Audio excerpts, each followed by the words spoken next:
Bonjour, je suis très contente de vous retrouver aujourd'hui pour vous montrer ma toile chat enfin terminée. Donc au point de croix, hein, bien évidemment. Je l'ai terminée donc le 5 octobre et donc j'ai adoré la faire. Hein. Très facile à faire, beaucoup de blocs et le rendu est magnifique. Et je voulais vous montrer ce que j'en ai fait.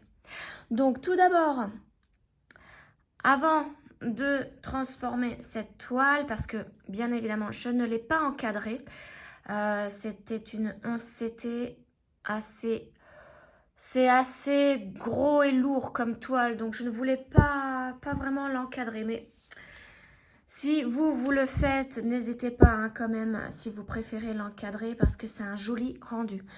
Donc, je l'ai bien évidemment trempé comme les instructions le disaient, hein, dans de l'eau pendant 3 heures. Donc, bon, à peu près 30 degrés. J'ai mis de l'eau tiède, hein, j'ai pas de thermomètre pour vérifier si c'est bien 30 degrés. Donc, je l'ai mis à tremper pendant 3 heures. Et ensuite, alors, c'est drôle parce que, vous voyez, dans l'image, on voit l'eau devenir violette. Donc là, j'avais un peu paniqué. J'avais peur que les couleurs vraiment dégorgent sur le blanc du chat, du fond. Et donc ensuite, j'ai vidé cette eau et j'en ai remis une claire dans ma bassine et j'ai laissé à peu près une demi-heure. Ensuite, j'ai pris ma toile, je l'ai essorée avant en roulant hein, dans la bassine. J'ai roulé ma toile, je l'ai essorée et ensuite je l'ai posée sur une serviette éponge que j'ai aussi roulée pour qu'elle absorbe bien l'humidité de la toile. Et ensuite je l'ai laissé sécher à plat sur mon étang à linge toute une nuit. Et ensuite, bon bah voilà, j'ai fait la transformation.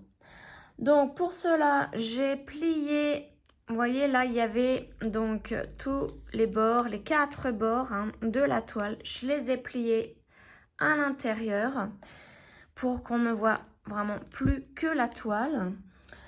Donc j'ai plié les 4 côtés du chat et ensuite j'ai pris du tissu coton noir. Alors j'ai voulu prendre du noir pour faire vraiment ressortir les couleurs du chat. Alors pour cela, j'ai pris 2 coupons de 80 par 39 cm et 2 coupons de 55 par 10 cm. Avec les coupons de 55 cm, j'ai fait 2 bandes avec le fer à repasser. Pour vous montrer comment faire donc avec ces 2 bandes, j'ai fait 2 anses. Alors voici comment faire cette anse. Donc je vais la déplier pour bien vous montrer. Alors vous prenez la bande, vous la pliez en 2. Et avec le fer à repasser, hein, vous passez bien pour faire une marque au centre. Vous dépliez et vous voyez, il y a une marque au centre. Donc vous allez plier un côté, vous passez avec le fer à repasser, donc vous pliez par rapport au centre, hein, et vous passez avec le fer à repasser. Vous faites la même chose de l'autre côté, vous le pliez en rabattant au centre, et là vous repliez en 2, et vous passez avec le fer à repasser. Voilà, là vous avez fait une anse entière, donc vous faites la même chose pour la deuxième anse, et ensuite on fera les coutures de chaque côté. Vous l'avez bien compris, j'ai transformé ma toile chat en tote bag. Donc j'ai fait les 2 anses avec ces 2 coupons. Ensuite, j'ai pris un coupon de 80 cm sur 39 et je l'ai plié en 2. Avec mon fer à repasser, j'ai bien marqué le bord pour que ça me fasse une marque, hein, pour voir où est le centre de ce coupon. Ensuite, j'ai positionné donc la toile à 5 cm du bas de la marque, au niveau de la marque, de la pliure. Donc à 5 cm au-dessus, j'ai positionné mon chat. Je l'ai épinglé, hein, bien évidemment. Et ensuite, j'ai cousu avec un fil blanc, donc avec ma machine à coudre, hein, à 2 croix du bord. Hein. Donc, vous voyez, par rapport à là, je suis allée entre la deuxième croix et la troisième et j'ai cousu tout le tour au point droit hein, avec la machine à coudre. Ensuite, j'ai cousu la toile et j'ai repris les 2 anses que j'avais bien faites avec mon fer à repasser et j'ai cousu les 2 bords.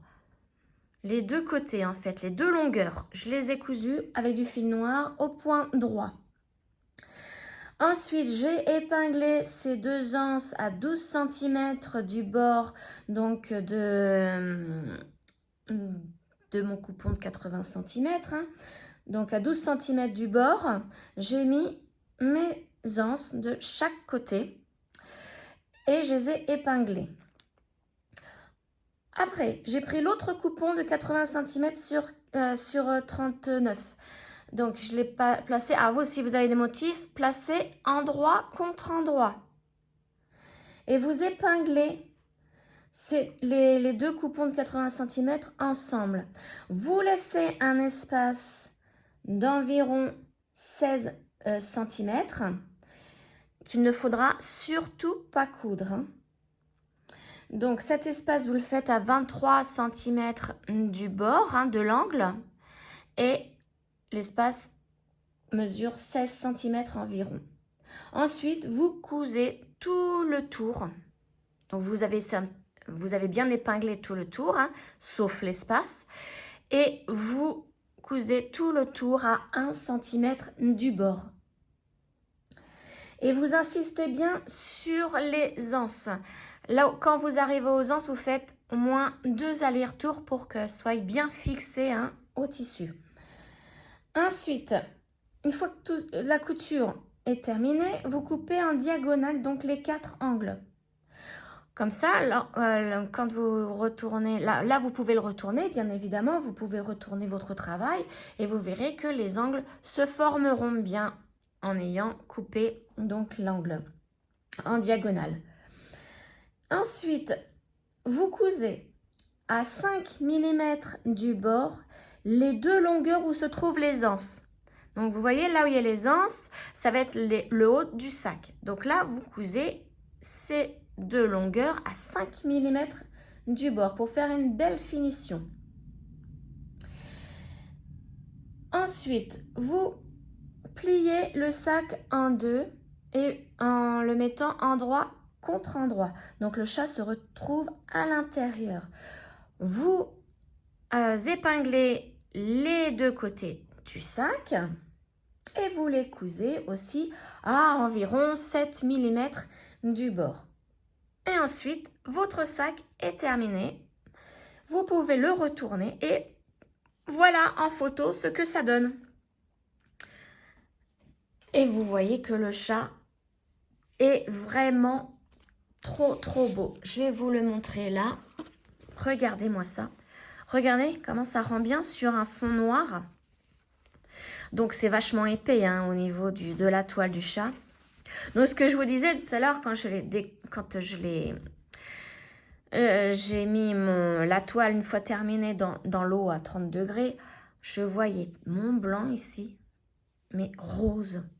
J'avais enlevé le premier bain, je l'avais vidé et tout le blanc était rose. Je me suis dit, bon, c'est bon, j'aurais dû mettre un décolor stop ou un truc de genre pour éviter que ça dégorge. Et puis, quand je l'ai enroulé dans la serviette éponge pour enlever toute l'humidité, eh bien, tout le rose est parti. Enfin, je ne sais pas si c'était un effet d'optique, mais enfin bref. Donc, vous voyez, là, il est vraiment bien blanc. Et vous voyez ce que ça donne, c'est magnifique. Il est trop beau, mon chat. Du coup, je le laisse sur mon mannequin et je le regarde de loin. Oh, magnifique. Je vais vous montrer l'intérieur. Vous voyez, il n'y a aucune couture apparente. Sauf les bords que l'on a cousus ici, hein, des 2 côtés, juste avant de terminer. Mais vous voyez que les anses sont prises dans la couture. Après, à vous, si vous voulez vous mettre une pression, un bouton pression, À vous de voir. Il existe aussi, j'ai vu ça hier, à Centracor. C'est des autocollants en scratch en fait, et en rond. Donc il en existe des noirs et des blancs. Et moi, je pense qu'à la prochaine fois, je vais en acheter des noirs. Et je le mettrai un scratch rond, noir, à coller.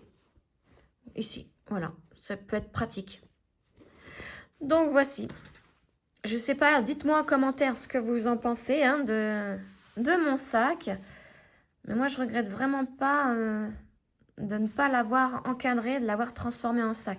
J'avais hésité de le faire soit un coussin, soit un sac. Et un coussin, bon, bah, j'ai regardé, j'ai pas la fermeture éclair, rien. J'ai préféré. Le sac, en une matinée, hein, je l'avais fait. Il était terminé en une matinée. C'est très, très rapide à faire.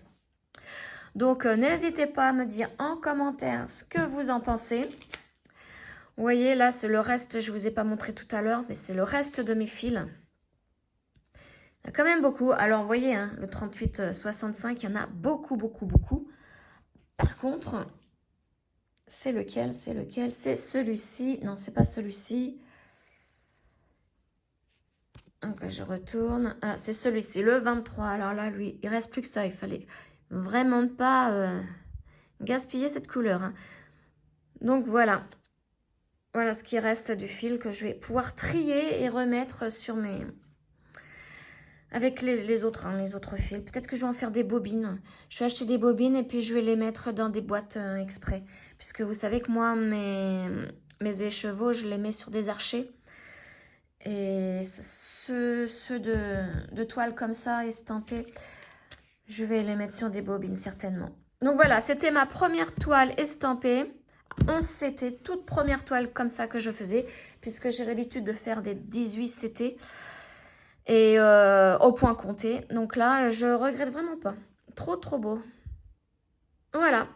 Donc, je vous souhaite une excellente journée. Et je vous retrouve très bientôt pour vous montrer là où j'en suis hein, de mes toiles. Donc là, je vais vous montrer certainement la toile du groupe Les Petites Croix de Lutine et de Grébouille. Donc là, c'était la case numéro 13 qui a été... dévoilée, je l'ai terminée. Il faut que je fasse encore la vidéo hein, de là où j'en suis. Et je vais vous montrer aussi mon gnome gothique que j'ai un petit peu avancé. Et je verrai si j'en fais une autre ces jours-ci, si j'avance une autre. Voilà. Donc je vous souhaite une excellente journée. Je vous dis à très bientôt. Ciao!